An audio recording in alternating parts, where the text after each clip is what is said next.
in here now. And asked, so somebody asked me, they're like, did he ask to come speak here? I'm like, no, I asked him. And he graciously accepted our invitation as long as I fed him. Welcome you guys. Thank you guys for coming. And this is my new toy, this little owl thing. So we'll see how it works. I'm going to try to fix it to where it focuses on Tyler because I know you guys don't want to focus on you eating. It's that you don't have to it's supposed to follow you. You're in the blind spot. Stay there. I literally opened it 5 minutes ago, so I have no idea how it works. But Steven's going to help me. It's just going to follow me chewing. And we'll just it is interesting. I don't know how it works, but we're gonna figure it out. And it also is a microphone, so it picks up the audio also as around the room. So that's kind of one of our complaints we've had of people not being able to hear while watching on Zoom. So let's give Tyler a welcome and well, thank you very much. I appreciate that. So I've only presented a couple of times, so that's not really ironed out. I don't have any sort of fancy presentation, just a bunch of notes. But if you guys do have questions at any time, just holler or raise your hand or anything. For those who don't know me, I've been licensed for about 10 years now, and I've been investing in real estate for about 16 or more years. And when I started, I never made a lot of money. I was a FedEx driver for a long time, so I started investing in real estate before I could get a lot of loans. I've bought over 60 pieces of real estate, mostly here in the Valley and some in Anchorage, and I've only ever used a bank loan to purchase one of them. Wow. I'm in the middle of my second one right now, and it looks like it's going to close. So I had to figure out how to, when I'm making, between $12 and $20 an hour, how to buy several homes a year, and that's kind of what we're talking about here. And I think most people in the room are realtors. A lot of it, or some of it, is with the realtor angle, not just what you can do for yourself, but also how to structure cool deals for clients as well. So a lot of I love bank loans because they're usually a lot of times some of the cheapest money you could get, but it just doesn't always work. So we're going to talk about a lot of different things that you can get into properties without bank loans. Before that before we get into some of those though, for those of you that are licensees, I think about when we go on a listing presentation, if you're looking at building your own portfolio and buying rental properties, I think about 15% of sellers have something other than money as their number one priority. So it's always important that they get, a good amount of money. For some people, actually a lot of people, that's kind of the most important thing. The most money with the least, the least amount of hassle. But for about 15% of people, I don't think, that's kind of an arbitrary number, but I don't think that the money is the number one thing. So when you're out there looking at listing a property, there's a lot of opportunities out there that you might be able to help that person more by buying it from them at a good deal, by being able to supply them something other than money. Like timeline is a huge one, right? It's a divorce sale, it's a death in the family, it's an estate. There's a hassle. I bought one about 6 months ago that we're just putting on the market for rent today. And a guy had passed away. His heir was a 19-year-old kid out of state. The mortgage company wanted the money. He couldn't keep the utilities on. It was just a nightmare. He didn't care about the money because he was going to be going to pay other debts. He needed it gone now. So I bought the house full of everything, about waist deep and stuff. Came with 2 cars in the drive that may or may not have ran, like literally everything. So for him, it was a great opportunity for me to get something at a good deal where money wasn't the most important thing for him, not having to deal with the emotional and the logistical work of getting this thing in another state sold. So that's just an example. So keep an eye out. If you're looking to grow your own portfolio, a lot of times you can help your clients better just by buying it yourself or calling me.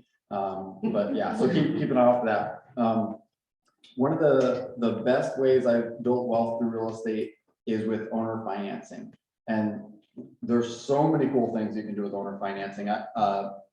Most realtors, it's just a drop in the bucket of as far as their understanding of what you can do with it. But owner financing is a really awesome tool. You can do so many things with. First off, when you're listing a property, you should always ask them and explain the benefits if they can do owner financing. If they can, that might make it a better opportunity for you to get into an investment if it's something you're interested in. Also, when you owner finance a property, if you ever put an ad anywhere, like on Facebook Marketplace, and have the words owner financing in it, you'll realize how many phone calls and texts you can get in a day. It's in the hundreds easily. So you'll get a really good chance of double siding transactions when you list them owner finance. And for a lot of sellers, that's actually a great benefit. Like you think, oh, well, why would they sell it owner finance if you could get them a cash offer or a easily financed offer? For a lot of people, it's going to create a taxable event. You know, they sell the property. If it's not their primary residence, they might be looking at a very large tax bill if they just get cashed out. Where if they sell it on owner financing, they still have to pay their taxes, but it comes in slower. I'm not a tax professional, but it's less painful to pay it slowly over time. And then plus you're making interest on it, which can offset the taxes. And a lot of people don't need that money. If they're not selling, you know, there's an older person selling an investment property, they might want to keep that money working for them and make more money on it and not have such a huge tax liability. For a lot of people, it's really nice to have $1,000 a month coming in. Like, you know, there's an investment, they're used to that rental income. They're no longer want to be landlords. They can still have that income coming in without having to fix the toilets and things like that. Huge advantages to the sellers. We just talked about the tax savings or changing the tax timeline at the very least. And also if the property isn't financeable and they're just looking at cash, depending on the type of property and the price range, you can sell things on owner financing for between 10 and 100% what its cash value would be. So I've bought a lot of properties right off the MLS with cash or equivalent to cash and turned around and sold them without doing anything for up to 100% of what I just purchased them on. Now that doesn't mean that I oversold it or underbought it. The cash value was one number. The owner finance number is different because when you're selling it on owner finance, you open up a whole new demographic of people that couldn't buy it otherwise. People like me when I was starting out that didn't have enough cash or couldn't get the credit, or maybe the property isn't financeable, the seller doesn't want to deal with it. So there's huge advantages to talking to your sellers about owner financing. Does anybody have any questions on that? All right. So when you sell something on owner finance, you have two assets, and this is really a cool strategy. People think that when they sell something on owner finance, that they're stuck, but what they have is an asset. That mortgage note that they're collecting on is an asset. They can actually sell that mortgage note. And so sometimes you'll take a loss on it if you have to, but people think that it's not liquid and that they'll be tied into it for say 30 years or 15 years. You can actually sell that asset. They're like, well, what if something like a medical emergency comes up? You can sell your mortgage note that you're collecting on. You can even sell a partial of your mortgage note. So say you're collecting on a $300,000 mortgage and something happens where you just have to have $50,000 for, you know, medical emergency or a really cool boat. You can sell a part of that and still either collect a portion of every monthly payment, or you can structure it any way you want. So if you sell like half of a note, you can say, well, the person I sold it to gets the first half and I get the second half, or you can say that you both get 50-50 all the way through. How and where are you selling half the note? Well, the title company will do the paperwork. It's called a partial assignment of the deed of trust, and it's not very complicated. And then you set up a sub escrow account at First Mortgage. First National can do some owner finance, but First Mortgage is much better. But any title company will do that for you, because if you've had the note for quite a while, you can encumber your note, by the way. So if you have a note, you can borrow against it. So now it's encumbered, or you can sell part of it. So now it has an encumbrance, just like a piece of real estate. So if you go to sell a part of the note, the buyer, particularly if they're a professional, might want like a title search on that note, or they're going to want some sort of assurances. So you go through a title company to do it. So if you had somebody that, like an investor that wanted to buy half of the note or something like that, that's how you do it. But you, like, how do you find somebody that wants to buy a note? The same way you find good investment deals, people who want to borrow money to buy houses or list their house or buyers, it's everything else we do in our business is networking. But, and it's also how you present it. So if you tell somebody, you know, hey, I'm collecting on this note, it's a great investment, it yields a 6% return, but I'll sell it to you at a discount. Like I need 50,000 like today. So I'll give you $60,000 worth of my note plus interest for $50,000 today to solve my problem, just like a motivated seller. You don't have to discount it. I'm just saying that $10,000 profit they make is on a $50,000 investment. That's a 20% return on top of the 6 or 8% or whatever the note is yielding, you know, divided by the number of years. You can really get your yield up really high. And so a lot of professional note buyers, that's what they do. So there are some professionals, they're usually the same people that are hard money lenders. So they're looking for a very good return. But say you have to sell your note and you go to like, you know, your uncle who's got like $500 million in the stock market, has been watching that hurt, or maybe the stock market's been doing well and he wants to divest a little bit. It's like, well, if you purchase part of this note, it's secured against real property right over here in Wasilla or wherever. You can drive by it, you can see it. Unlike stock market investments, it's actually secure against real estate, and the real estate should be insured, naming the note holder. I mean, it's literally a real estate note is the safest investment. If it's a well-placed real estate note, you know, not like a $500,000 mortgage on a $300,000 house, but you look at the numbers and it makes sense. Yeah. I am completely convinced that there's no better, no safer investment on the planet than a well-placed real estate note. That's because I believe that real estate is the best security of anything you can do. You buy a stock of like, you know, Coca-Cola or Tesla, you have zero control over that. You have zero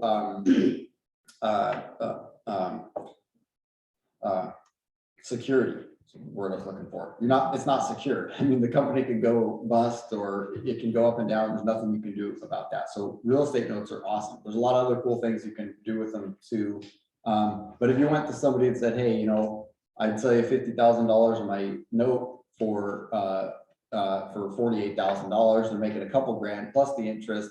So you can find note buyers, you know, all over the place. There is more capital right now in the world, especially in our country, but pretty much in the world, more capital than there has ever been. They've been printing it like crazy. People have hundreds of thousands of dollars in equity in their homes. People have inflated stock and crypto accounts, even though that's been hurting this since January. But there is a huge amount of cash in the world. So you can find it if you really need to. These are owners though that own their property outright. Sorry. What? I'm sorry, I'm just blabbering out, but so these are owners that own their property outright, correct? No. Usually, Yeah. but not always. And Okay. we'll talk about that a lot Okay. more too. So when you split the note, you're just splitting the monthly payment? Yeah, so you can structure it, you can do, what's cool about owner finance is you can do anything that you want, as long as it's not illegal. There's almost nothing that's illegal, right? So as long as it's ethical and you can, if you can explain it to the person on owner finance or a note, you can put it on paper and make it work. So it's not this cookie cutter in the box, do it like the bank says, or it's not gonna work deal. So if I sold you half of a note, and most professional investors, if they discount the note, and this is kind of getting way off in the weeds, but if they discount the note, not only are they getting the interest that the note is bearing, say 6%, but they're also getting that discount. Say you bought it for $10,000 less, you divide that into the amount that you spent on it into the number of years. So if you got a $2,000 discount over 30 years, that does not affect your yield. But if you got a $2,000 discount and you got your money back in 6 months, then that does affect your yield quite a bit. So time is relevant, and a professional is going to know that, and they're going to want their money up front. But if you make it work and it's a win-win for everybody, you can say, every payment that comes in, I'm going to get half of it and you're going to get half of it, period. Or you can say, if you're a professional investor and I sold you my note, you're going to say, I'm going to get every payment that comes in, all of it, until I'm paid off, and then you get the rest.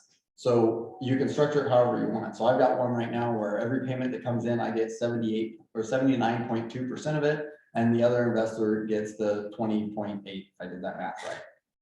And that's Those are paid off. yeah, that's just how we structured it. And that was one that I sold. It was a listing of mine.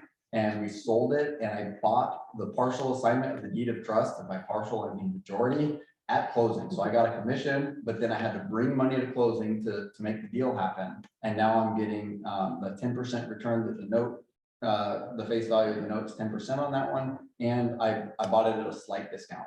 Only a slight discount because I was trying to make the deal work with my client, my seller. So only way we were gonna structure So that. your seller had you list the property. I listed it You on listed it finance. as owner financing. Mhm. Someone else bought it, a Correct. buyer that you probably bought, and you bought part of the note. Yeah, and so Can this, you spell conflict of interest? that's not a conflict of It's interest. not. Well, it wasn't an undisclosed conflict of interest. I'll put it that way. Yeah. So the notice of, or the notice of conflict of interest was signed by all parties. So the buyer, who I had a personal relationship with as well, he was just a friend. He knew I was buying it. So he basically, we're getting way off the weeds. He came and he said, I'll buy this property with 25,000 down. And the price was 80-ish or something. And the seller said, I need to have all of my money out of it or it's not a good deal. And by the way, I told her not to buy this property. And so I'm trying to get her out of it. And so the only way she was gonna sell it is if she had all of her money back, because if she had to pay her family back, I think. So she borrowed money to buy this property. She had a dollar amount. If she didn't have that dollar amount at closing, it wasn't gonna work for her because of her other agreements. So when we sold the property, I was not neutral. I was representing the seller and I was assisting the buyer without representation. Even though I knew him, I had a longer standing business relationship with the seller. And then at closing, I purchased the note. And this is not uncommon, by the way. There's a lot of people who do this all the time. It's just not something that they teach you in normal classes. Are you your own broker? I have my broker's license, but no, I'm not. Who do you work for? I work at Keller Williams. Yeah. And nobody over there does this either. I do this, which is why I'm here teaching everybody else, because if other people understand how these deals work, then when you've got a property that's hard to sell and I'm trying to sell you on this deal and you're just like, what is he even talking about? It just makes it easier. We're supplying a whole additional branch of services to our sellers and buyers who need it. The properties that are rough, the buyers who have good income, but maybe it's from the marijuana industry, so they can't get a regular bank loan, or maybe it's under the table. It could be a mechanic or a carpenter and, aren't paying their taxes. Well, that's between you and Uncle Sam, but I'm here to sell you a house if you've got money. So, and good income, that's not my problem. So, but there's a lot of legitimate reasons that people can't get a bank loan, but can afford a house, okay? I struggled for years and years. I don't know if something happens. Just keep talking. Yeah, so I struggled with years and years to get bank loans. I'm in the process of buying my second property ever with a bank loan right now, and it's still not a traditional loan. It's a commercial DSCR product. It's not even a normal loan because my portfolio is weird and underwriters just don't get it. Yeah. So, nothing I will mention today in any way is illegal or conflict of interest as long as it's fully disclosed. So, everything that I do, the documents are written by attorneys, the title company's attorneys are gonna write those partial assignments of the deed of trust. We'll do the wraps, we'll do the subject to properties, all these things that are excellent tools. When they're done right, they're all legal. And by the way, they've been done for thousands of years. Like most of how we do real estate as far as transferring them with deeds and the partial assignments and the owner finance, this is all Roman law to English common law. Like I didn't make up any of this. I just use it more than most modern people because of the access to traditional loans and the affordability of them make what I'm doing not the mainstream anymore, even though it has been literally for thousands of years. I mean, most of the stuff the Romans were doing, that owner finance is how you used to sell stuff when you didn't have cash. So, and partial assignments and private investors, all these little things have been done forever. So I didn't make up any of this, I promise. And lawyers at the title company do write the documents and such. Yeah. So I could talk about owner finance for like 12 hours, but I'll just move on for now, unless anybody has specific questions. We'll loop back around.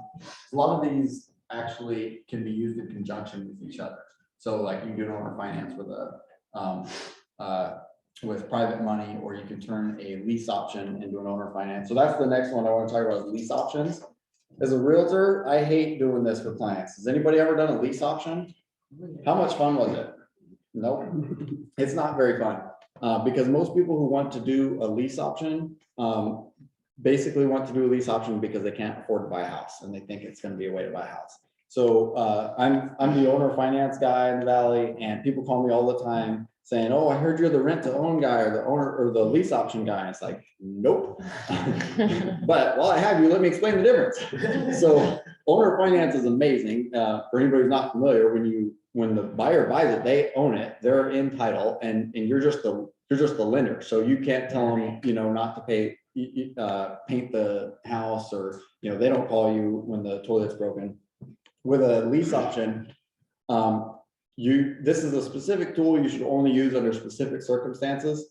And it's a great tool under those circumstances, but it's really 2 transactions if it's done right.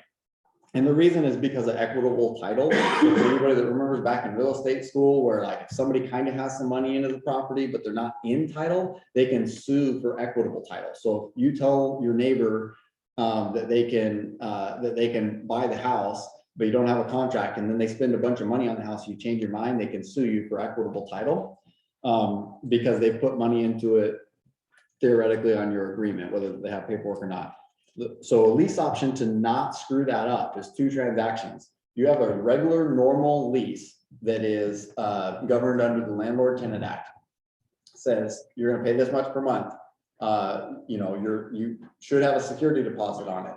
The rules of the lease are this. But as the landlord, you still own it, and you're still liable for the things that the state of Alaska requires you to do as a landlord, like keep it in reasonable condition, even though you can work that in and say that they're, responsible for maintaining it. Really, if it comes down to it and the roof starts leaking, that's kind of on you. So you've got your lease, and then you have an option.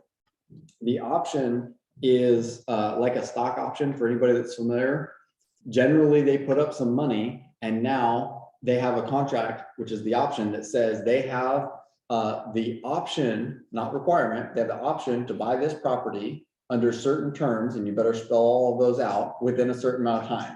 So I've done the lease option with owner finance, to where in the beginning they didn't have enough down payment for me to actually sign the title over, but I felt good enough anyway. So we do, maybe a smaller down payment, which you can't call it a down payment because now they have equitable title if they put down payment into it. So it's an option security. They're a tenant and they have purchased an option.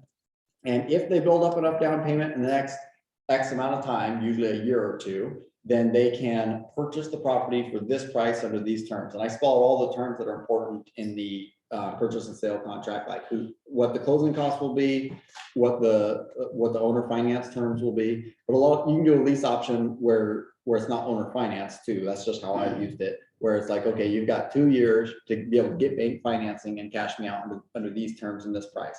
And the problem is, it's a great tool for investors to get into something without much money, and you can get into it at today's price, right? So you get in, say a house is $300,000, you get under on a lease option, you give them say $5,000 as a good faith option security or an option deposit.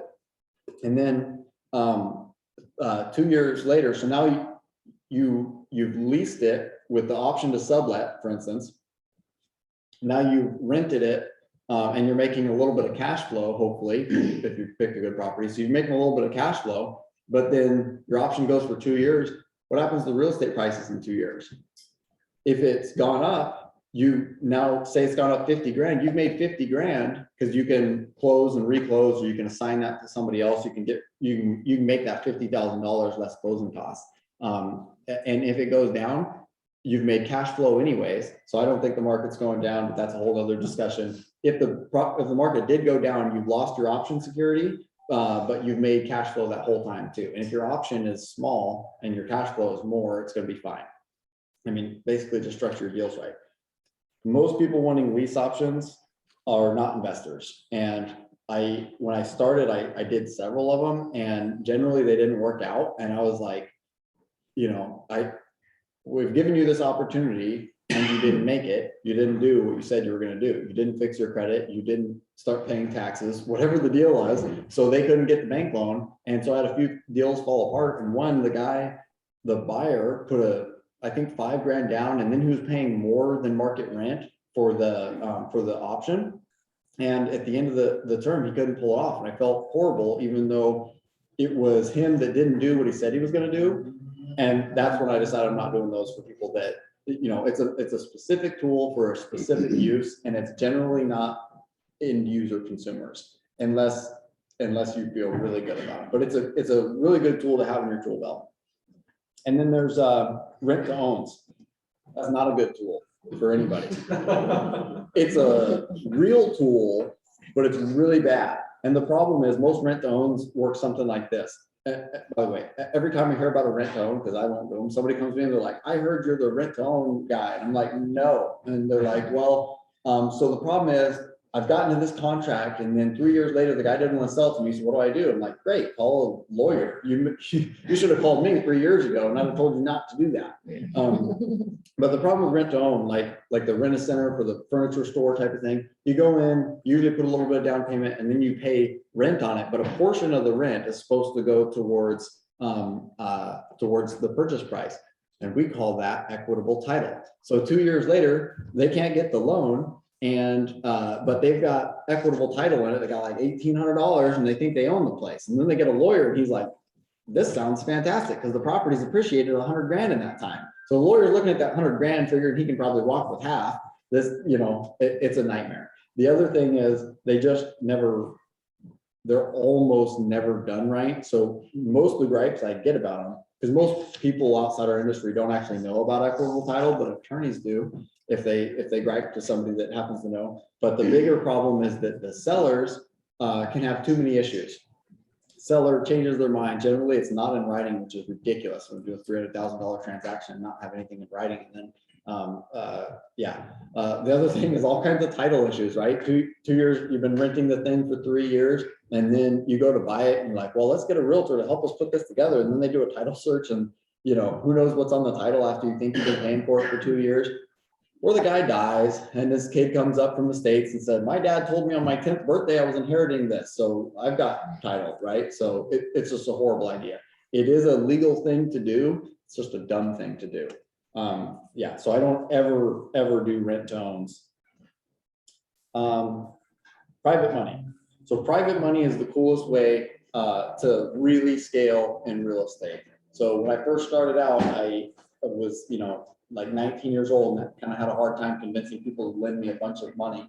But when I started building a portfolio, or if anybody's actually in the business and knows what they're doing, right now, it's not extremely difficult to find money.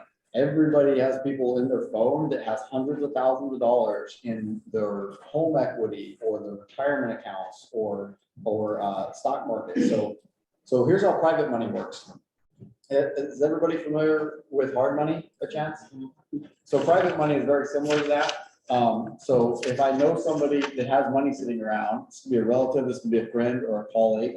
I have a lot of realtors invest with me, and they're like, well, I'm killing it out there. The market's awesome. I've been, made $200,000 extra this year. Government's going to take their third, and then what do I do with the rest of it? Because I don't want to be a landlord. Because so you can help them put that money into property. So say you're buying a rehab property to fix and flip.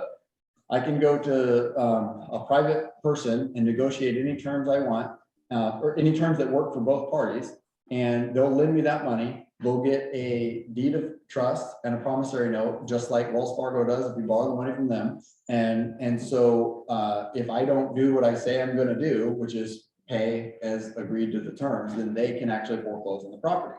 So I can borrow money, and I borrowed a lot of money at 10% interest when I find a good deal. And I generally do 6 to 8 now, but if I find a really good deal, I'm gonna make $100,000, I don't mind paying my investors 10% on it.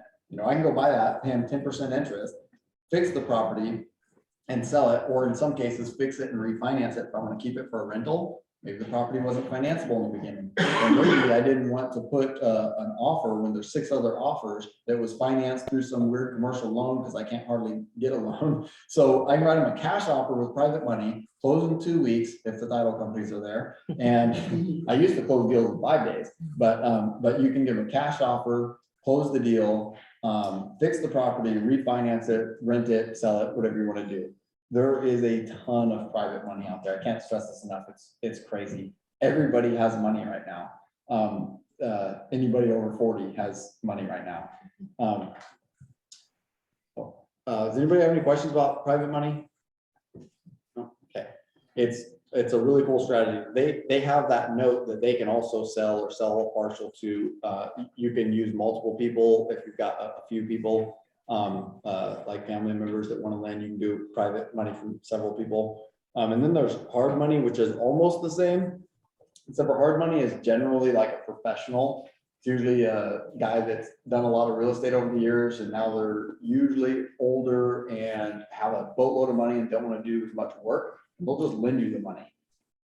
They're really expensive in general, and it's still worth it generally. I mean, if you've got a good enough deal and I'm paying them 10 or 12% interest and a couple of points on top of that, like that sounds really expensive, especially a few months ago when the banks were giving money at like 2.5% to be paying, 10% more than that. But it's still, if you're gonna make $100,000 in 6 months, I'm happy to share that with a local private investor.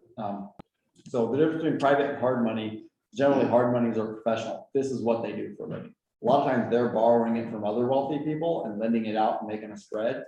Hard money is very common in new construction. So anybody that has builders, especially medium or smaller builders, a lot of them are using hard money professional lenders to do that. When you're buying something and you're not using a bank, you can use stuff for equity, like boats or 4-wheelers. This also works when you're selling it. So like if you're trying to buy a house, and you're using a bank loan, you generally can't, work your truck into the deal because the lenders don't like that, right? That's right. But if you're doing an owner finance deal, you can, whether you're buying or selling. So I used to put in my ads back when we used Craigslist a lot to sell my owner finance properties. I'd say I'm looking for a large down payment, and I'd leave that vague to see what people had to offer. And I would always put, we'll consider anything of value as partial payment. I have taken several trucks, 4-wheelers, guns, vacant land, a mobile home. Like if it's something I can either use or resell, why not work that in? And a lot of times it's the difference between making it a deal or not.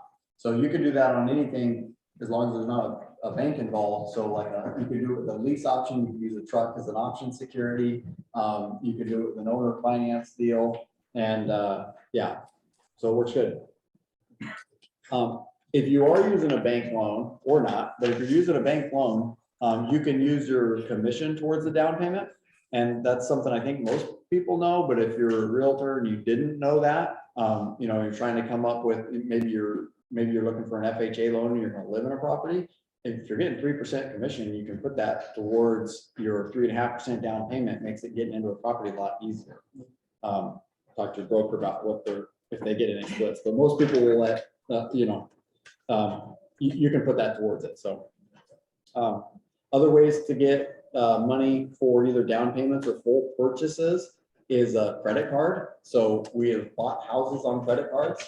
The title company won't swipe your card, by the way, but most of your credit cards, you can either call and have them wire money from your credit card to the title company, or you can, like I get those promotional checks that's say 0% interest for 18 months with a 3% fee. Well, 3% fee over 18 months is like 2.33% interest. That's dirt cheap for 18 months.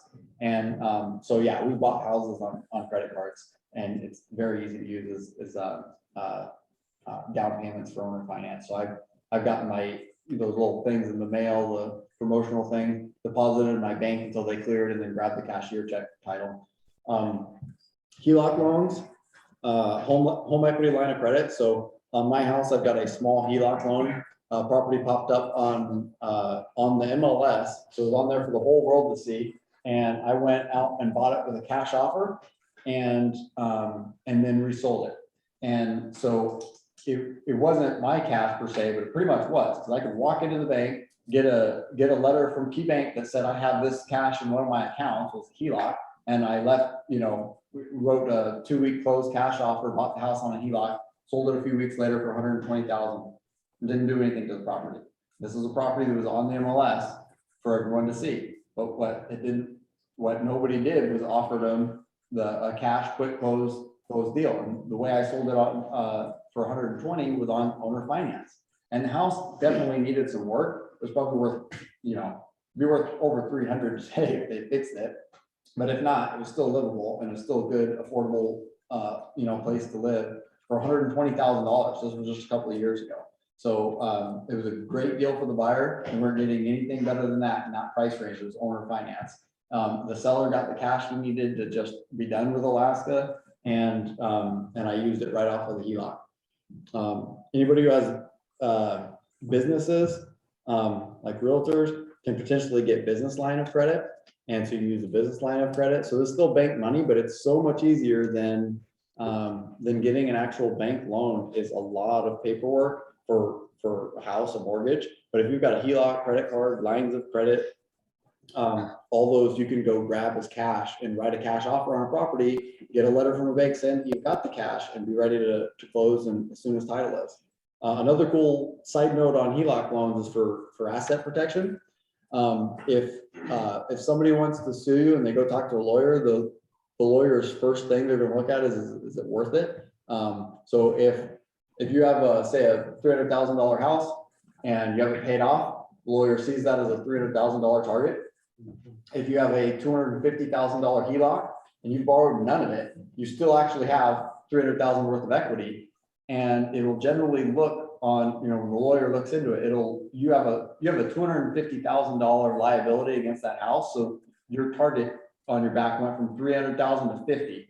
And if it's a, marginal case, you're just a smaller target and less likely to go after you.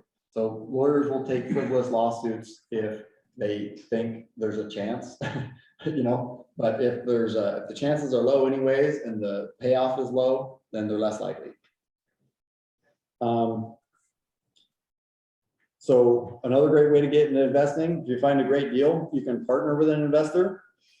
So instead of borrowing like private money, like if somebody wanted to lend me money, I could go do the deal myself. But if they didn't want to lend money and I had a good deal, you could bring a partner in who had the money, and you could do the labor or bring the value by finding the deal and have the other person bring the money, whether or not it was actually cash, or maybe the other person is borrowing the credit, maybe they can get a loan on it. So you partner that way. So don't discount partners. If you find an awesome deal and you have no money, if the deal is good enough, you should be able to figure out how to do it. You can find the money from an investor, you can partner with somebody. If you know it's that good of a deal, just start screaming from the rooftop. Someone will show up who wants half of it, and that half is better than none. You can also partner with the seller, which is a pretty cool one. So there's different ways to do that. But if you find a property that's in rough shape and they don't want to fix it up, this is great for as a listing agent also. You can say, okay, I'm going to put this $15,000 in to fix this property that's going to make it worth $50,000 more. We're going to get rid of that smell. We're going to replace the carpet, the paint, a few shingles. We're going to mow the lawn for the first time since you've lived here. And all of a sudden, you built a lot of equity just out of small things, and then have your agreement say that you're going to get a certain percentage above a certain dollar amount. So say it was worth 200, and you're going to put in 15 grand, and now it's going to be worth 265. So you've got an extra $50,000 there. He's going to make more money. You can not only just get your commission for selling it. So you get your commission for selling it. You've worked for that, and you get half of the equity for your investment in the property. So if the profit above what he already had was 50,000, and you get half of that, that's a $25,000 profit on your $15,000 for being creative and getting that property financeable and in better condition. He makes more money, you make more money. It could be a win-win for everybody.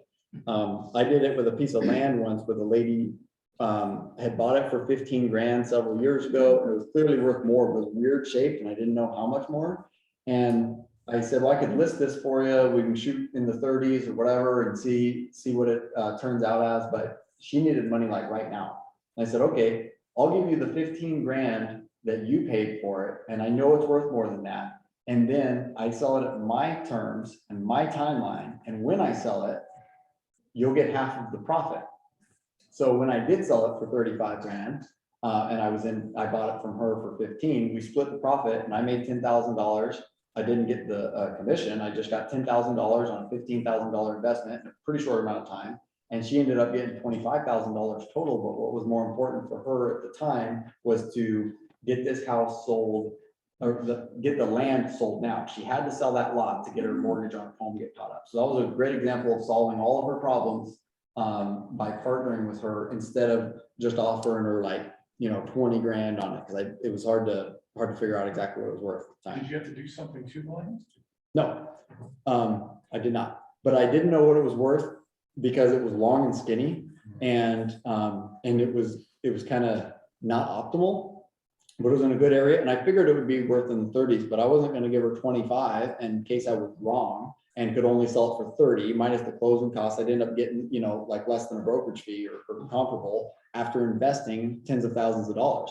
But I knew that so like the most I'd have given her cash to call it a day would have been 20 and she'd have probably taken that and then I'd have made more money, but I would have had to invest a little bit more. And I was able to solve her problem and get her more money, even though, she didn't get full market value, but it solved her problem, got her a reasonable amount for the lot. She didn't have to pay, a commission or closing costs too. So she wasn't missing out on a huge amount and it solved the problem. Like, I was like, I can give you cash in 5 days, open title, closed title. Back when title could do that in 5 days. How do you handle the profits you made on the property? They go through your broker? Or did it just go straight to you? The answer is ask your broker, but here's my answer. If I'm making money in a way that requires me to have a real estate license, such as a commission or a fee to do a CMA or something, that gets ran through the brokerage. All of my paperwork must get ran through the brokerage. So they have to see my transaction, but they do not get a cut of my profits when I make 200 grand on a house flip. Because I own that property, yeah. So even if I did an assignment and took an assignment fee, that is not a commission. You don't have to be licensed to do that. So if you have to be licensed to do it, the money has to be paid to your brokerage and then they pay you based on your splits and stuff. If it's, my rental income doesn't go through the brokerage, neither does my profits. My paperwork does. That's required from my understanding. So they do have all my paperwork in compliance. Every single time it confuses them. They're like, what the hell is going on here? Because the compliance people turn over every 6 months and have How long to train did it them. take you to sell that lot? Not very long. My plan for that lot, by the way, was I was going to wait until I was trying to grow my realty business. I wanted to hook a builder, which I failed at. I finally got an offer and they had their own realtor. They weren't going to use me as a realtor. And, I figured, I made a good return. Might as well get that other lady out of the picture, get her remaining 10,000. And it was a good offer. So, but I think I had it for a couple of months. I was really fishing for a builder for myself. That was the plan.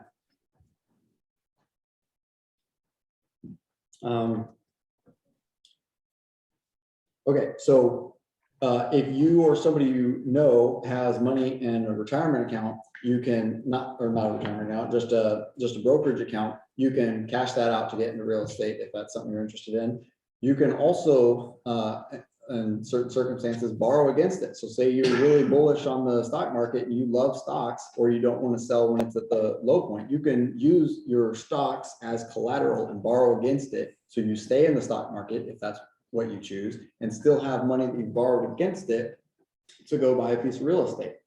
Also, a lot of people have retirement accounts from previous, like 401ks from previous places that they've worked. You can take that 401k. If you no longer work there, then it's just kind of sitting there idle. I mean, the money is still invested, however, they haven't invested usually in stocks, but you can take that money and roll it over to a different retirement account. So for instance, if you change companies, you can take your old money and roll it over to the next one. But if you want to, you can roll it over into a self-directed IRA or self-directed 401k. And what that means is now you still have the tax advantages of that retirement account. So for instance, if it was a Roth, or if you roll it over into a Roth, you're saving a lot of taxes in the long run, theoretically. And And so then you can use it to buy investments, just about anything that's a legitimate investment. So you can buy real estate. The catch is if I buy a piece of real estate as a rental for my retirement account, all the money that makes has to go back into my retirement account. I have to be completely separate from that. I can't even get a brokerage fee for buying that piece of real estate because it looks like I'm self-dealing with my retirement account, which the IRS says I can't touch till I'm older or something. So you have to be really careful and keep it separate. But what's cool is I can borrow from your retirement account. So if you have a bunch of money sitting in a retirement account that's just sitting there, you can roll it over to self-directed IRA or 401k, and you can lend me that money secured to real estate, and I can go build a house or do whatever I'm doing. So I've done this with a few different people. They roll it over to a self-directed retirement account. Then their retirement account is the owner of the deed of trust. And so when I make a payment through our local escrow company, that money every month drops back into their retirement account. So the retirement account is gaining that interest. So that's a great source. A lot of people worked at, I think BP's not here anymore, but a lot of people have longer careers at companies that they no longer work for and might have hundreds of thousands of dollars just chilling. No idea is, well, I'll just get to it when I get to it, but might not be a bad idea to diversify maybe half of that into some local real estate notes. And most people, including myself, I don't want to buy a piece of real estate in my retirement account that I have, because real estate's work, right? I mean, it's not completely passive. I got to go kick out tenants. I got to replace things. I can't get paid for any of that. So I can either pay somebody else to do it and have my retirement account pay them, but really in my own personal retirement account, I took those funds and I lent them to another investor. It's completely hands off. I don't have to think about it. It's secured against local property I'm familiar with. I can drive by and see it chilling. So it's really easy to, it's extremely hands off, and my retirement account is now invested locally, helping other local investors, helping the local economy, and not stuck floating around in Wall Street somewhere where we have complete zero control. So yeah, creative financing is really good for fixer-upper properties. It's used all the time for fixer-upper properties because they don't have to, because they might not qualify for traditional financing. But it's also anybody who sells a lot of land, like owner finance is super common for land. It's also really common for commercial. So people who dabble in commercial a little bit more, owner finance is way more common. You also find it more common out in rural areas. So like if I go to Anchorage and I'm trying to talk to another realtor about an owner finance deal, they generally are really standoffish. They don't understand it. They don't want to do that. If you go to the Kenai or Willow, they're like, yeah, that's how we sell houses here. It's just how it's done. And same with commercial and same with land. Like Anchorage doesn't have a lot of land to sell. So most realtors that work just in Anchorage, a lot of them never sold a piece of land. And out here, I've sold, I don't know, probably over 100 pieces of land. And I think I used a bank loan, for my clients only once or twice ever. We do cash or owner finance or something else cool.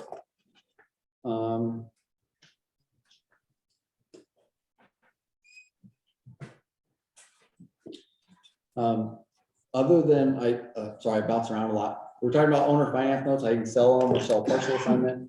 You can also borrow against them. So if you really like the note and you don't want to get rid of it, you can use that as collateral, and somebody can borrow, somebody can lend you money and have a lien on your note. So so you're creating a new note, you're borrowing from somebody, but that note has a lien on the other one. So if you don't pay as agreed, they can foreclose on your note that you're collecting on. Not that you wouldn't plan to pay it, but that's how they could be secured there. So like you can borrow against any sort of assets. If a bank likes the asset or a private party likes the asset, they'll lend you money on it. You can borrow against a four-wheeler, motorcycle, car, RV, planes. All those are really common. But any other asset you have should be borrowable against. It'll just be a little bit more difficult if unconventional. But in the private money world, it's not difficult. Be like, hey, I've got this note. It's got a great yield. I don't want to sell it because it's awesome, but I'll put it up for collateral against another note so I can go borrow this other cool piece of property. Could you create a note on equity on property that you own and sell it? Does that make sense? Well, if you own it, and so you've got equity, say it's worth 300 grand, you don't owe any money, you would create a note by borrowing from somebody. So say they lend you 200,000. So the note has been created, but you can't sell it. You don't own it. That guy owns it. Right. that guy could sell it. But if you have equity, Could you do that? I mean, if you had, yeah, I've got equity in a fourplex. yeah, I refinanced last year, I don't want to refinance again. Yeah. Could you sell that equity? Yep. Off as a note? have you ever heard of a second mortgage? Yes. It's literally what it is, except for it's just a private party that holds it. So if you went to a colleague or a family member or anybody with money, particularly that trusts you and understands, you can explain that that's legit equity. And you go to them, you don't say, hey, can I borrow 100 grand? You're like, hey, I have a $100,000 opportunity that's secured, it's local and bears an X% interest. Are you interested in this opportunity? And if they are, then you can go to a title company, or you can do it yourself, honestly. But you get a deed of trust and a promissory note, and you open up an escrow account and you pay as agreed. The problem with a second note is that if you didn't pay them and they foreclosed, they're still the first note. So when you get, like, if I'm doing a property and I went to, like, when I refinanced my commercial property with private money at a first position lender and a second position lender. The second position lender knew me really well. She was also a realtor and she knows the value of the property. And there were still hundreds of thousands left in the property. I was borrowing about half of its value. So she had no problem going into second position because she knew that if I failed, and she knew that was very unlikely because she knows me, but if I failed, she could cough up the other 100 grand and own the $400,000 property. And if, you know, she's either going to win or she's going to win really big. And, but if it's tight, you refinance last year, there's not a ton of equity. Say it's worth 500, you owe 400, you try to borrow another, now you're 100% loan to value. That second position person isn't in a great position in the scenario I just laid out. So either their family or they trust you or whatever, or if they're savvy and they're moderately more professional, they're gonna charge you a lot more, which is okay. You know, if they charge you 10% instead of 6%, but you're gonna go triple that money by buying something cool, do it. It's only about 55 or 60% of what you need. Sweet, yeah. So it sounds like you've got plenty in there.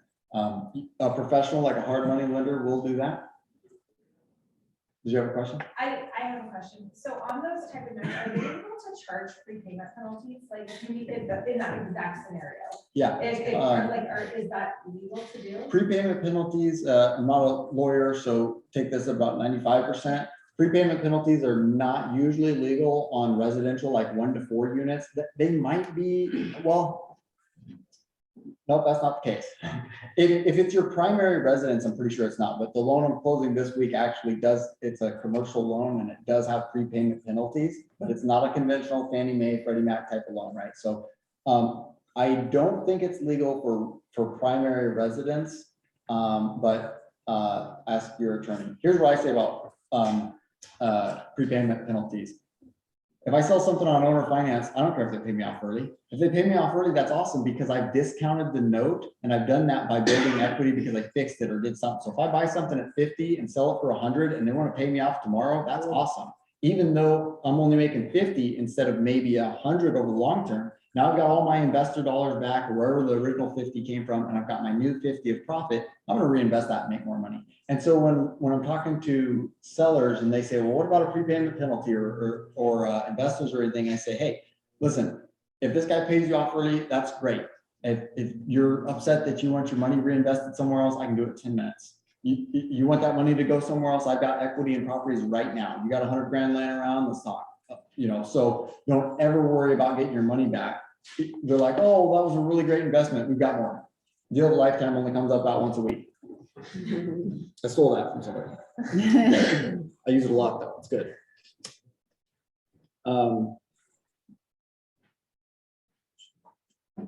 Yeah, so assumptions. So in the last 10 years, assumptions have kind of been not a thing. And for the main reason is because the last 10 years, interest rates have been super cheap and kind of in general, they've been coming down or they've just been really cheap, right? Well, right now, interest rates are going up substantially, right? So if somebody has a property that they refinanced or purchased recently, a year or two ago, and they've got, say, like a 2.5% interest rate, that's going to be really attractive to assume that loan. So I think we're going to start seeing assumptions become a thing anymore. Well, do a couple first, to explain an assumption for anybody not completely clear, somebody owns a house and they have a mortgage on it.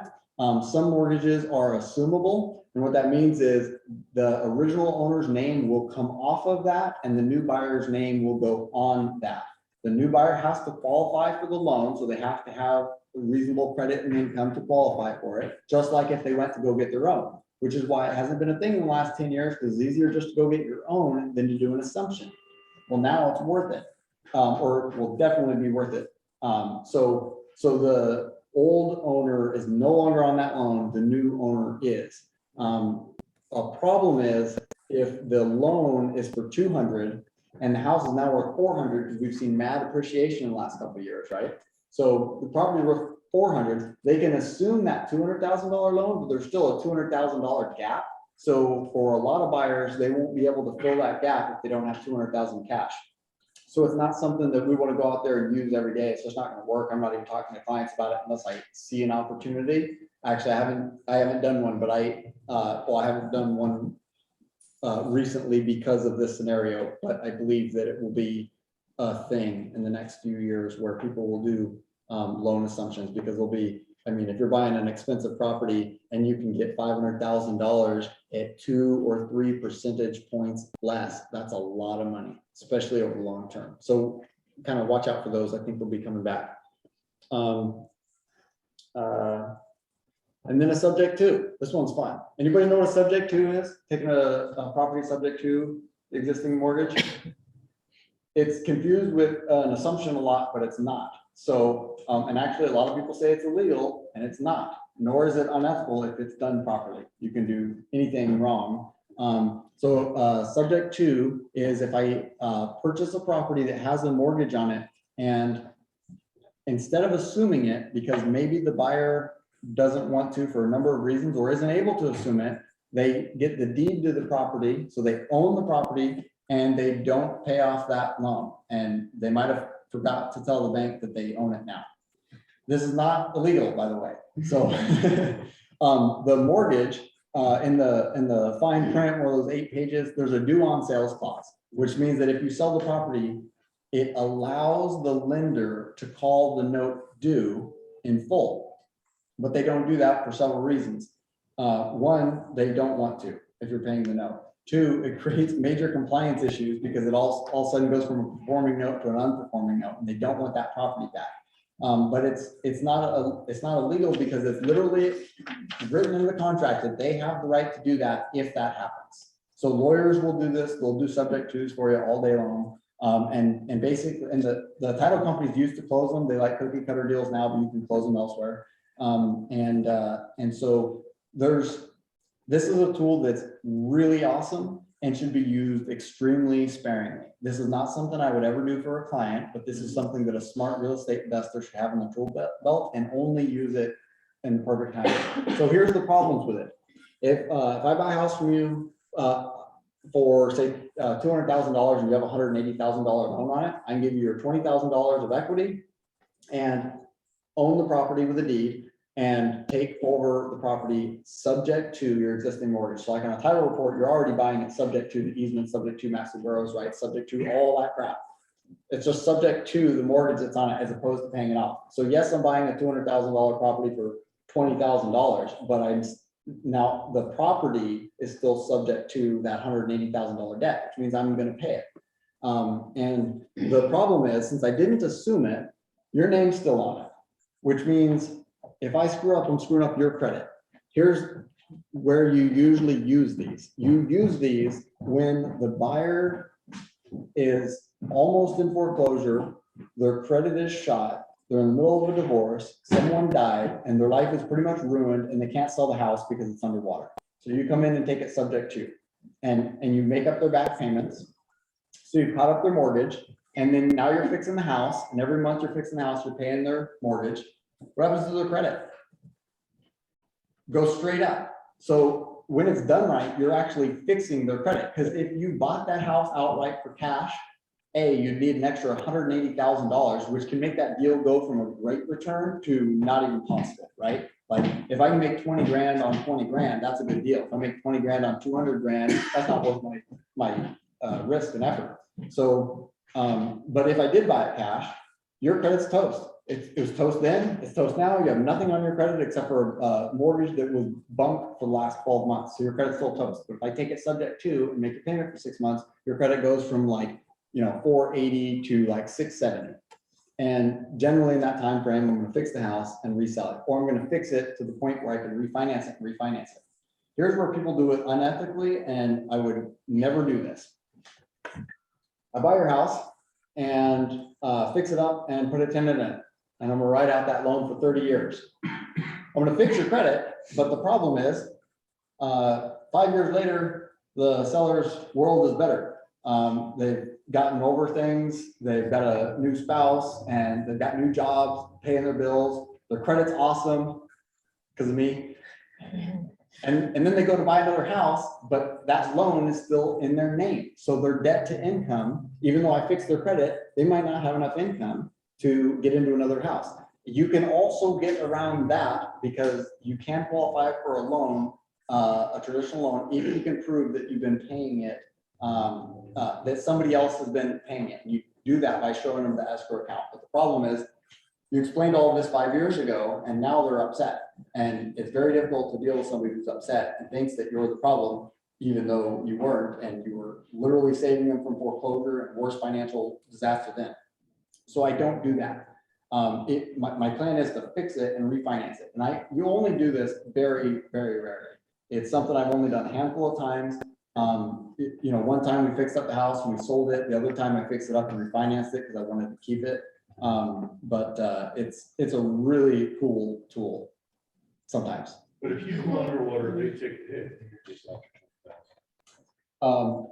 So in like an example like that, if, So you couldn't rent it or economy crashes or you. right, then they're back in the boat they were in, right? Well, they're in- and Yeah, you then- didn't But hurt they them. lost the 20 grand. You lost your 20 grand. Yeah, it's my risk. They risked nothing And in then that they're case, right back. because they got 20 grand, which was what they needed, their equity, like in that scenario. Most of the time when you do a subject to, the equity is like between 0 and 20 grand. Because if there's more equity in it than that, then there might be better options. You might be able to list it and sell it, you might be able to partner with them, a rehabber might buy it or something. But if the equity is slim, so the one similar to those numbers that I'm talking about was this property that was not financeable, elderly couple. He had passed away. They needed to sell it. This lady couldn't take care of herself. They just refinanced it. So I took the property subject to fix and refinance it because I wanted it. And I wanted it because it was on a lake. And so and I could turn it into a duplex, right? But it was going to take a lot of money and effort to do that. And if it wasn't where it was, it wouldn't have been a good option for him, but it was. My thought, because we had this conversation, she was about 80 and she said she was going to live with her daughter. I was actually working mostly with her daughter. I think had a power of attorney because this lady wasn't doing good. So working with her daughter in her 60s or something. And the idea was she was going to go live with her daughter and never need her credit again. So I was planning on having that note for 30 years on not messing up my credit, not having any negative effect on her or anything. Well, 8 months later, she needed her credit to buy into an old folks home or something. So I had to go refinance it. And I did because I didn't want her, even though we talked about this. What if she would have passed and while you were still in the subject to before you refinance or Yeah, resell? so if she'd have passed, she probably wouldn't need her credit anymore. Well, meaning what would happen for you? Nothing, No, okay. 'cause- nothing. Yeah. She's riding that out. Yeah. Hopefully I wouldn't die Yeah. eventually, but But wouldn't that put you at risk though? Because you have to wait for probate so you can figure out who gets the payments. no. Alaska USA gets the payments. They have a deed of trust on the property. And I own the property because I've got a warranty deed from when we closed. I did the title search. It was subject to the mortgage, the taxes, all this stuff. So no probate because she didn't have an asset. She wasn't tied to it at all. She had a liability. Technically, she had that liability, but she didn't have any assets. I paid her equity.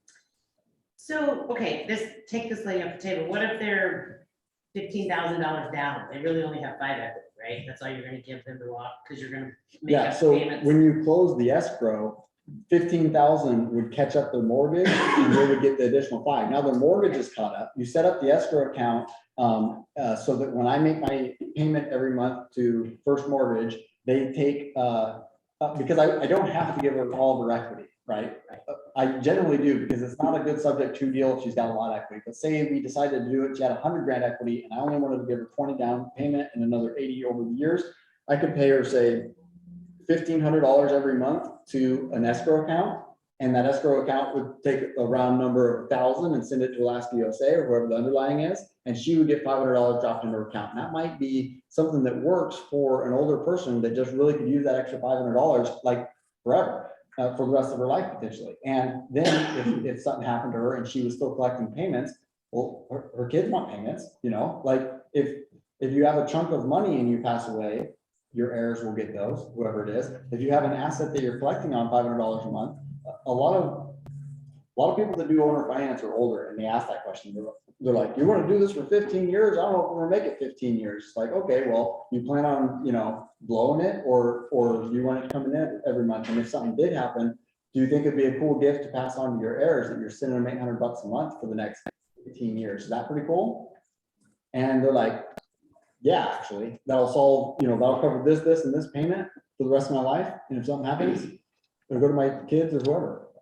So, and that's basically what a wrap is. I was talking about subject to. Well, a wrap would be if I took the property subject to, but then also didn't give them all their equity. That's a wrap. When we're wrapping the first mortgage of $1,000 a month, we're wrapping it with a $1,500 a month mortgage. So I'd pay them the $1,500, the $500 would go to them, and the $1,000 would go to the lien holder. The lien holder never knows that this happened, and they don't care because A, they just got caught up if they were behind, and B, they're getting the payment. And if they start digging, then it looks like a non-conforming loan, which screws up their world. Now it's a big liability instead of an asset on their books, and it really screws with their accounting.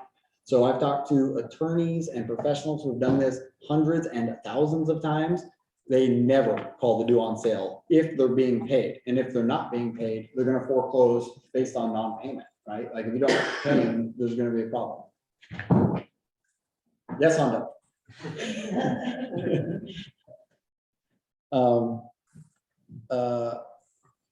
Yeah, so if you want to buy property and you get a lot of people together, you can do a syndication. And that would be basically pooling a lot of money into one or more LLCs to buy real estate with. That's pretty way off in the trail. Say you wanted to knock down like a $10 million building, and that's just not gonna happen, you know, with your 1% down owner finance or whatever. You can pool funds to do that, but that when you're doing that after a certain point, and I'm not very expert in that field, but when you do that, at a certain point, you cross into SEC, the Security Exchange Commissions, because now you're selling securities. And so you've got very specific rules to follow. But this is how people, you know, that are making a reasonable living go buy a $100 million building. They syndicate the funds. Usually they syndicate the down payment and then they go get commercial funding for the rest. So maybe they pool together $3 million because they got some wealthy friends, realtors that have done good. You know what's cool about private money, by the way? You can see everybody's stats. I know who's making money in the room. So you don't know what all their money is that they're selling, but you can, not that I'm saying spy on your colleagues, but you can, you know who in the industry is making $500,000 a year or more. And if they're that good at selling real estate, they're also very busy, right? Like I don't sell as much real estate as a lot of people here. But those people that are doing that at such a high level, they might not have the time. So those would be great people, especially if you're friends with them or colleagues. Hey, I've got this $100,000 opportunity, and it looks like this, and it's great. Realtors are great investors because they understand it better than a layperson, and they know the value. If you bring them an awesome deal, a good realtor can see the value. They're like, oh yeah, that really does have a ton of equity in it. You are right, and so I'm more comfortable investing as opposed to going to your uncle who's does something else. Doesn't you're telling them there's a bunch of money to be made. Maybe they like you and kind of trust you, but they can't see it themselves because they don't know what the market's like.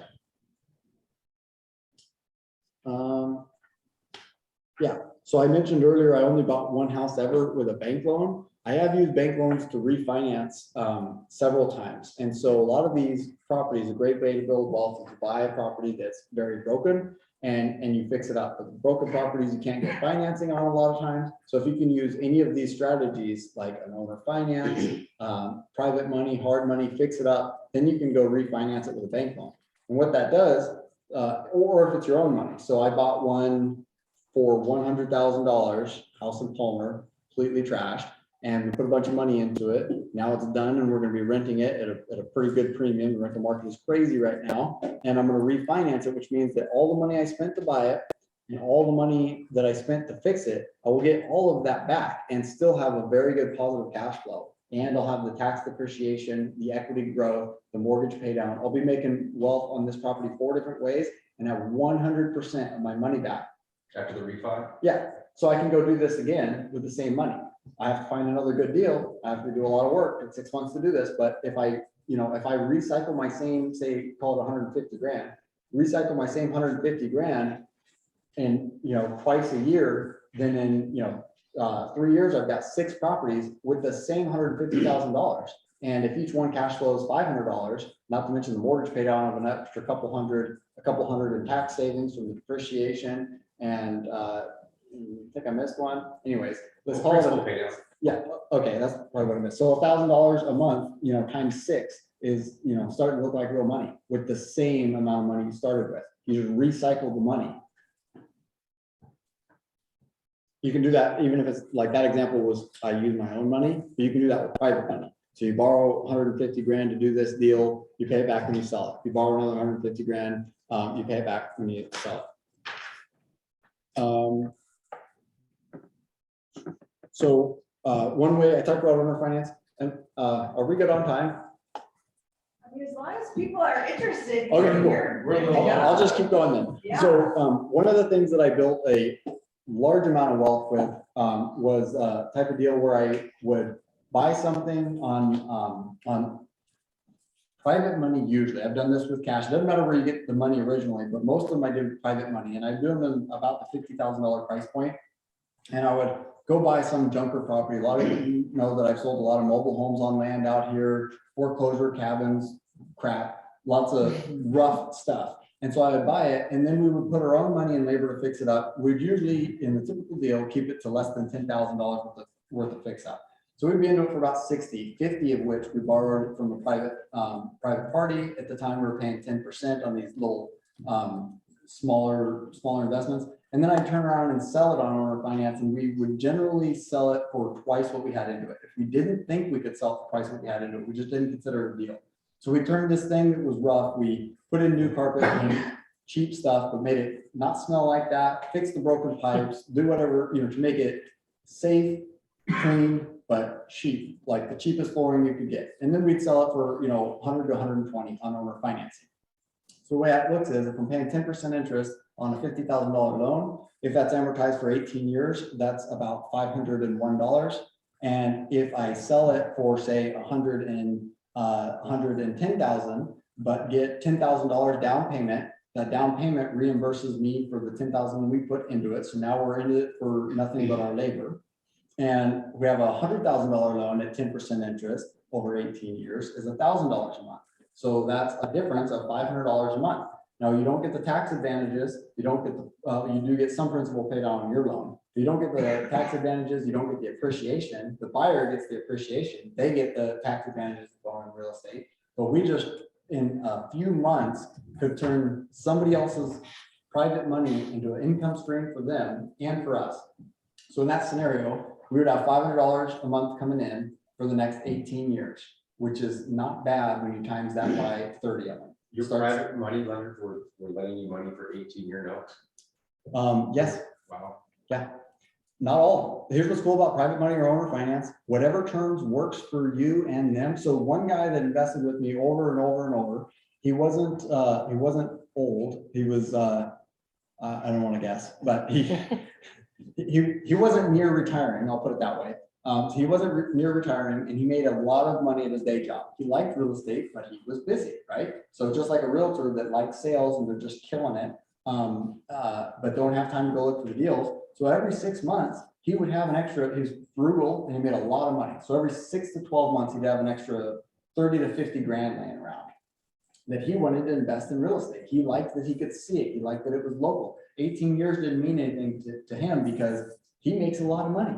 He wanted that money to keep making money, and he wanted to be able to call himself an investor and be involved and come check this out and have cool conversations about real estate investing. And eventually, when he left the company he was working for, we partnered on a deal, and he actually did the work on it and made a bunch of money. And it's, you know, anything that works. So if it's somebody some people have a timeline on their money, more professionals than private money. A hard money lender is never going to lend you money at 18%. It's going to cost, 18 years. Yeah, they're going to charge you 18% if they're going to lend it for 18 years. Like that's not good money for a professional. But for a private person, they're looking at their options. Like the stock market thing is pretty cool when you're consistent. But if you're the type of person that tracks that every day, like it's bad for sleeping at night.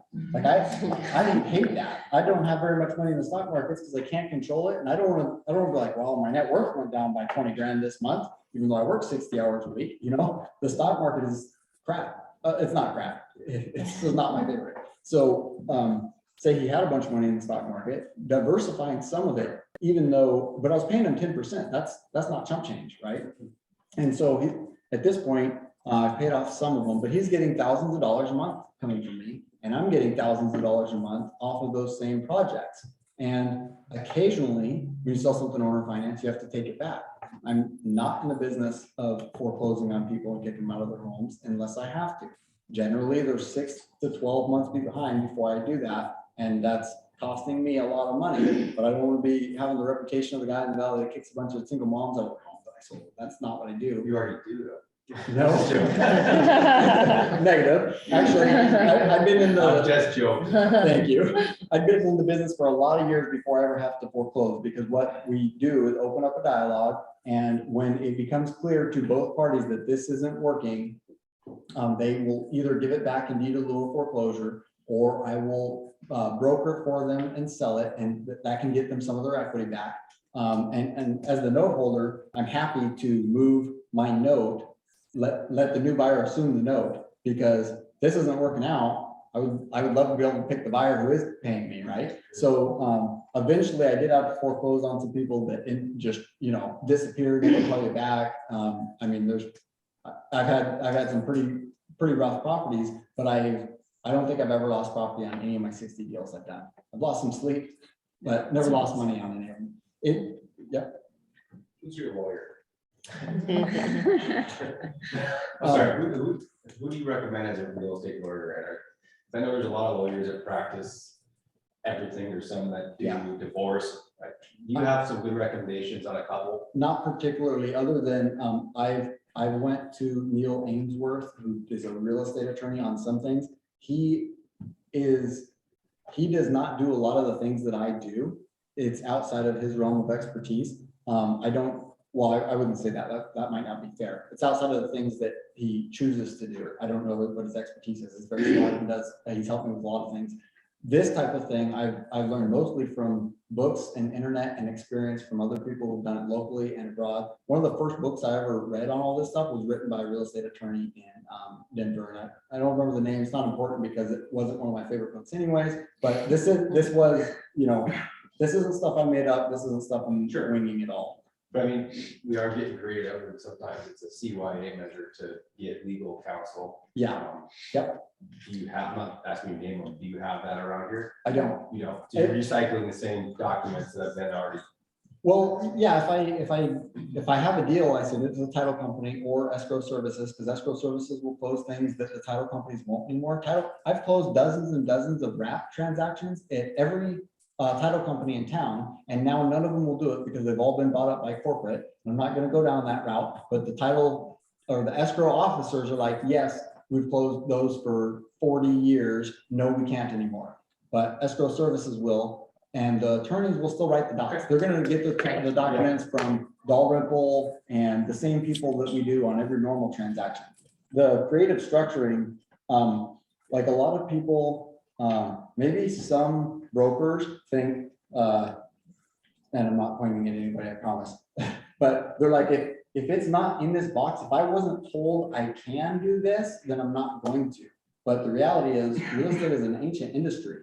If you haven't been told you can't do it, and then it's legal, and if it's ethical, do it. If it's ethical and legal, then there's not a problem. And if you do have a question, do run it by an attorney. I'm not an attorney, but I love this subject, if you haven't figured that out. And I will, I actually get a lot of business from realtors, which is why I'm trying to do more speaking, and I've partnered with a lot of realtors. So if you have a question, I've looked over people's contracts for them, I've rewritten them for them. I mean, let me know, I'd love to chat. I'm not an attorney though. Throwing that out there. You're leading an investment group, right? Like a meetup. Yeah, I've got a meetup over at our office. Actually, there's one tonight, and it's not so much a class like this, it's a networking thing. And so it's like, you know, what do you do? What are you interested in real estate? How can I help? You know, sometimes people have money they want to invest, more often they want to get for rentals and stuff. So I've gotten some business out of it, but I've done more investments out of it. People find a deal and they're like, what do you think about this deal? And maybe I'd partner with them, or maybe they don't want the deal and they don't have time. But it's a little bit educational, but it's not like this. I'm not standing in front teaching people. It's more, you know, round table. Everybody goes around and introduce themselves, so they're exchange information, you know, contractor and somebody needs one. And I've got a Facebook group also that's on that investment group. So find me on that. But I've got one more deal I wanted to go over. This is particularly for the realtors, which is, I think, most people in here. Can you pass those around? So Tyler, what do you charge for somebody, I have a friend whose mom passed away, she had the VA loan, and you know, the kids, it's in the will and everything, it sounds like subject to would probably work. Where, because they're still paying the note, but it needs to get out of the mom's name, she's passed away. What do you charge to do something like that? Like to fix it, just so it's in their name and it's all legal? Because I don't think they can assume it, because the mom passed away suddenly. They could potentially assume it, but they can just do a subject to. You take that to Yolanda and they'll swap it in. Have it go to Yolanda, okay, Yeah, that's what I want to know. Yeah, Yolanda will do the paperwork. I don't do all the paperwork, but you can, I mean, okay, I do a lot more of the paperwork than I should, maybe. Yeah, But I'm comfortable with it, but I wouldn't charge somebody to do the paperwork, because then I feel like I'm charging for attorney services. And oh, gotcha, okay, well, I'm just gonna tell her to call Yolanda. But if they want to sell the house, they can call me. They don't want to do that. Yeah. They want to keep it. Okay. I didn't mean call me as I'll list it. I know. If they're interested in selling it to an investor, you know, but I'll ask her. but if they want to keep it, all they do is do a Just so, like you yeah, but all that is a deed, right? Right, that's all it is. So Just a deed. So subject whoever's the to- executor of the state can deed it to wherever they want to have it. Okay, and It's then a they can done do a deal. subject to. And then you keep paying mortgage. I think the bank's gonna call up and say, I'd like to foreclose on your dead mom. Right, well, that's what I told her, I said, you got some Great. time, I'll fix it up. Like, that's right up. So you don't your alley, own or Walt. finance- you don't- We Well, get it's there. a lot of people say, but. They wouldn't do that. Nobody wants that. Nobody's foreclosing on a dead person when payments are coming in. Okay, but just send it to Yolanda, perfect, yay. Yep. I mean, you could do a quick claim deed. Just, Well, how do you do that if the mom's dead? somebody is gonna have to sign a deed. So you open probate and the executor of the state signs it. So you don't own or finance when there's a mortgage, you do the subject to. Yeah, but that's kind of like, so if you're doing a wrap, then it's an Yeah. owner finance when money is still owed on it. So Right. that's a subject to with the wrap on top of it, which is a kind of owner financing. Gotcha. Did everybody get one of these cool things? Nope. Oh, let's send them all that way. Very more on the internet. I can make copies. I just needed one. Okay, so this is the deal. My favorite part about this deal, hope it wasn't anybody in this room, but these people called and said, yeah, somebody told me to call you because you could sell my house. I'm like, yep, that's what I do. Like, great, because the other realtor we talked to said that my house was unsellable and I should give back to the lender. And then I sold it in 5 days Wow. and double-sided it, made them the 20 grand that they needed. So here, the scenario is this house was crap. It was sitting on like chunks of lumber with no skirting, didn't have the plumbing hooked up, the drywall and insulation was stripped. It was a shell kind of just sitting on this lot. That was okay, it was cool. But they bought it on owner finance and then started stripping it. They found out everything was wrong. So they tore everything out and they still owed about 20 grand on it. And the other realtor said, well, you can't sell it because you owe money on it and it's really not worth anything. You should just give it back to the guy. Yeah, okay. So anyways, so here I said, yeah, I can definitely sell this. So they called thinking that I would buy it. Somebody told them I might buy it. And I could have bought it for about 40 grand, which would have solved the problem, but it would have cost me 40 grand. And it wasn't a fantastic investment. And I was busy with like 12 others. So I said, I can broker this for you. By the way, they barely understood this deal. I just had to reiterate to them, you're getting your $20,000 check if you sign on the spots. So for cash, the property probably would have been worth about 40. Like the house was just not there. It was out past Meadow Lakes. It was, yeah, for cash, it would have been worth about 40. I said, I can sell it for 60 on owner finance because that's doable. So it took about 5 days to get the offer. We got a $10,000 down payment and we got a $50,000 note. So we're owner financing that 50,000 for 5 years. 8% interest, $1,013.82 a month. By the way, when you do owner finance, sometimes there's a call, like I'll lend you this money and you'll make smaller monthly payments, but then there's a call in 3 years, you can fix it, refinance. I didn't mention that earlier. This was not one of those. It was just amortized for 5 years because it's a big payment. So out of that $10,000 down I got, so the arrow was drawn down to the left, about 6,000 was closing costs. And about 4,000 of that went to the seller. The closing costs, I was charging 8% commission and we double-sided it. So it was 4,800 in commissions and about 1,200 for title and whatever. Of that $50,000 note, there was the underlying note that they already owed. That was about $21,000 and there was 38 months left on it at $600 a month. There was only 5% interest. So the difference between that top note of 8 and the lower note of 5, that 3% difference on tens of thousands of dollars adds up pretty good. So the face value of this note, the 50 minus the 21, the face value was about 29 grand of what the equity of them would have been. By the way, they were not in the position to own or finance it. They did not want to collect payments. They needed 20 grand to get the heck out of Alaska and never look back. So they weren't going to own or finance it, but we did anyways and got them their 20 grand at closing. So we owner financed it. And so that $50,000 note at 8% over 5 years, if that goes to full term, that would be $60,829 over 5 years because there's almost $11,000 in interest if it goes full term. The underlying, if it goes full term, which is only 38 months and less interest, is about almost 23,000 there. Hope everyone's following along. I'm just kind of pointing at my own paper here. So, so the spread, the potential spread, if both go full term, is 38,000 and change. I say potential because if they pay it off early, they'll save interest, and either one of these could be paid off early. But remember, if they pay it off early, I don't care. I'll reinvest it elsewhere. No hold well. So there's a potential of $38,000 spread. So what we did is we said, okay, the seller already got $4,000 from the down payment, and they need 20. So we're going to sell that note, which has a face value of 29 and a potential of 38. So that's what the yield will be, is somewhere between 29 and 38. 29 if it's paid off immediately and 38 if it goes to full 5 years. So the spread is 38,000. We're going to sell the note for 16,500. So at closing, we closed the owner finance deal, and at the same table, we sold the note for 16,500. So the seller, who was confused, didn't really know what was going on, they left with a check for about 20 grand. I wrote this out before closing. The closing costs were not exactly even numbers, and they actually ended up getting like 19.8 or something, and they needed 20 grand to leave. So these numbers were slightly skewed because of the partial assignment. There's extra closing costs for docs and reporting and stuff. So, but they got the 20 grand within a couple $100 of what they needed because we sold the note.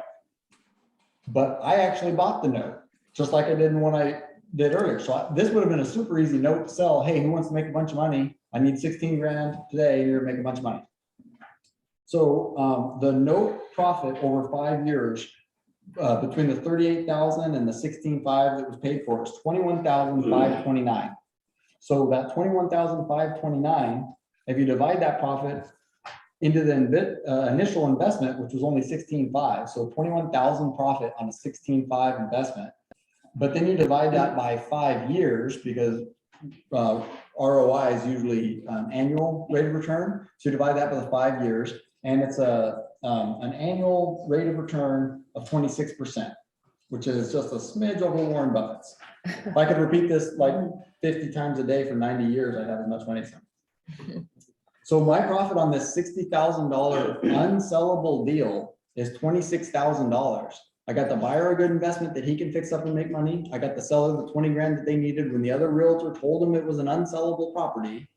And I fixed everybody's problem. And this is what you should be looking for as a realtor. This is a fantastic investment. If I didn't want to buy that or didn't have the money, that'd been super easy. Anybody in the room with 16.5 would be a fool not to buy that. I mean, that's just super great deal because for $16,500, you're liable to pay the other 21, but I just proved in 5 days that the property is worth 60 grand. So you're bulletproof on the investment on that. Excellent return, solved everyone's problems, and it makes a really cool example. It's like my favorite example. It's not the most money I've ever made in a deal, but it's one of the coolest ones, especially to show realtors how you can get, you can solve people's problems and make more money. Like a 60,000, there's people in this room that would not take a $60,000 listing on a crappy house sitting on lumber, right? But I worked less on that than any deal ever that involved a lender. No offense. We love our lenders. But if we can avoid them. This one wasn't going to work clearly for lenders. So is everybody clear on that kind of how cool that was? I thought it was. What's that? There's mine. Perfect. Sweet. So before I let you go, there's a few things you can do to help me out. Thanks for food, by the way. Love food. I'm on all the social medias. I hired a person to do my social media, so I even have a TikTok.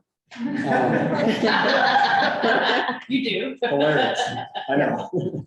So whatever social media you guys like, please find me on there. Particularly, I'm looking for subscribers on YouTube. I've been doing videos trying to explain some of these concepts. They're like 5 to 18-minute videos. My social media person chops them up to TikTok size, so she gets like 4% of them.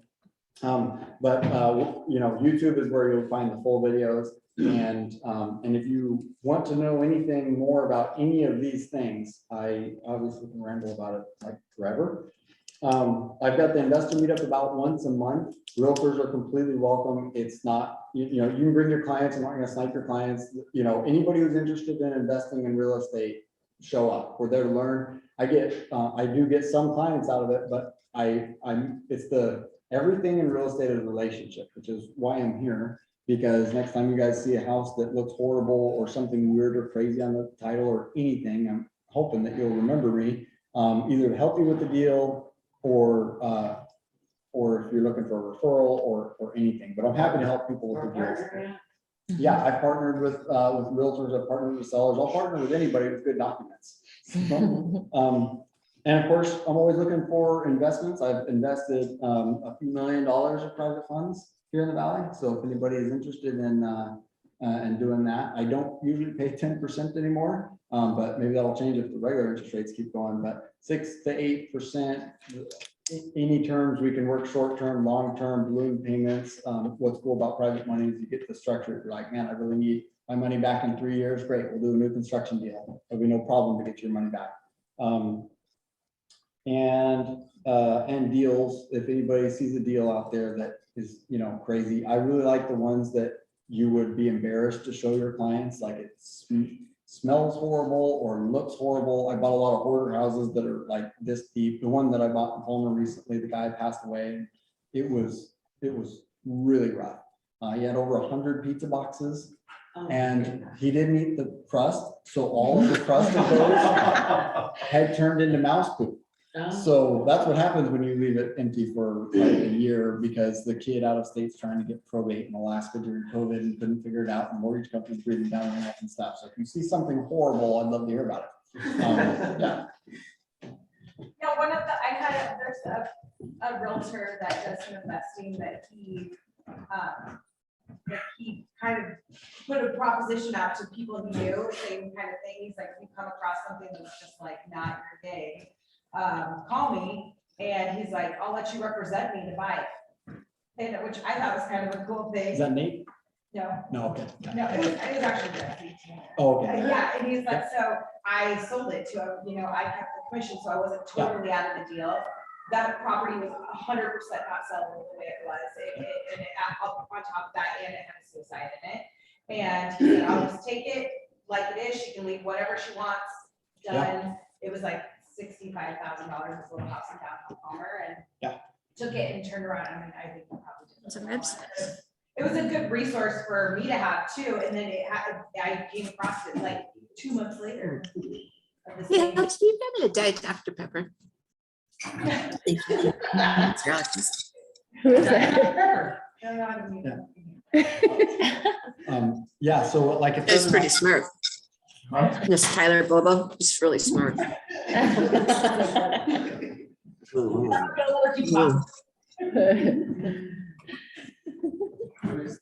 It's him, right? Oh. Sorry, you're on mute now. Yeah. Sidetracked, the Dr. Pepper. Yeah. Yeah, You're talking incentives. yeah, if you're, if you find an awesome deal, you should get paid for it. So whether that's a referral fee, a finder's fee, or you can partner with somebody. If you find a cool deal and you want to do the deal and you don't know how to do the deal, let's talk, we can talk about where you might be able to find money and whatnot. No, we need to talk. Okay, yeah, gotcha. Perfect, sweet. Yeah, does anybody have any questions? I just want to say real quick, so we've been to a few of Tyler's meetings, and while they're not like a true class, there's a ton of good information. And if you have any interest in this at all, and you just kind of feel overwhelmed, you should definitely go to one of the meetings. When are they? That's where I was at. I felt overwhelmed, but attending his first one's like, I'm jaded with the real lender stuff, and he's got cool stuff, so had to get all that out of my head to understand what he was talking about, but it makes a ton of sense once you get into those meetings. So I usually have them like the last week of every month, and I change the day of the week. Some people have standing obligations on Tuesdays or whatever. So it's usually a Monday, Tuesday, Wednesday, or Thursday. And I've got an email list in my database, and it's on my my Facebook investor group, which is a private group because I didn't want 10,000 realtors joining without knowing what it was. I didn't want it to be one of those things where they just post all their listings. Realtors are welcome, and realtors can post their listings as long as it's an investment. If you have a multifamily, commercial property, or a fixer-upper, but if you're posting your 3-bedroom, 2-bathroom house with 2-car garage and Sunnyvale Estates or something, that's not where that's for. Every realtor is welcome. They just need to hear that spiel first. And you can go there to post questions. You can call me too. But you can post questions. You could say, man, I just had an awesome experience with such and such a carpet cleaner, like anything investment wise that's gonna help. You can put on there. I'm trying to get more traction on that. So I post it on there when we have it. I usually send 1 or 2 emails in the 7 days leading up to it. There's one tonight at 6 at the Keller Williams office. We usually have it at 6, so it's after business hours, and that's where it is because that's where I have a spot. And if you want to be on my mailer list about that, text me and I'll make sure you're on the email list. But please, a huge favor, find me on whatever social media you use and stuff, and watch some of my videos. Yeah, they're not too bad. Awesome. That's cool. That was awesome, man. Thank you. Yeah. There's so many times I see people list stuff that are like, you can't finance this, you can't do anything with it. And it's like, it doesn't look that horrible. It's just knowledge of not knowing, what they could do with it.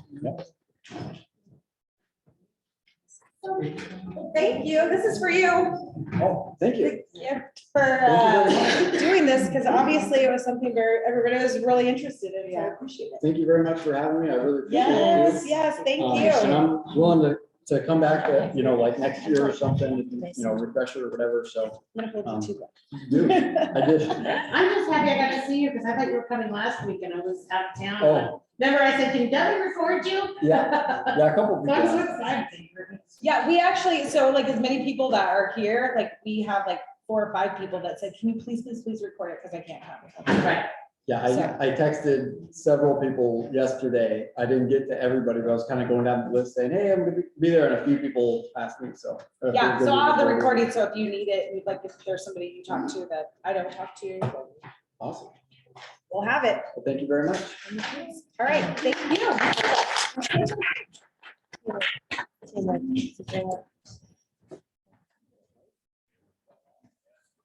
Thank you very much. Thank you. Charge for that one. That's the plan eventually, but before I've done it a few times, this is my third attempt.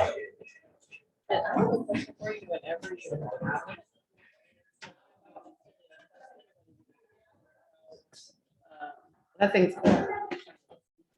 It's a storage drive. It's a charger. Oh, awesome. That's excellent. Thank you. So, yeah, I'm gonna- So you, I'm sorry.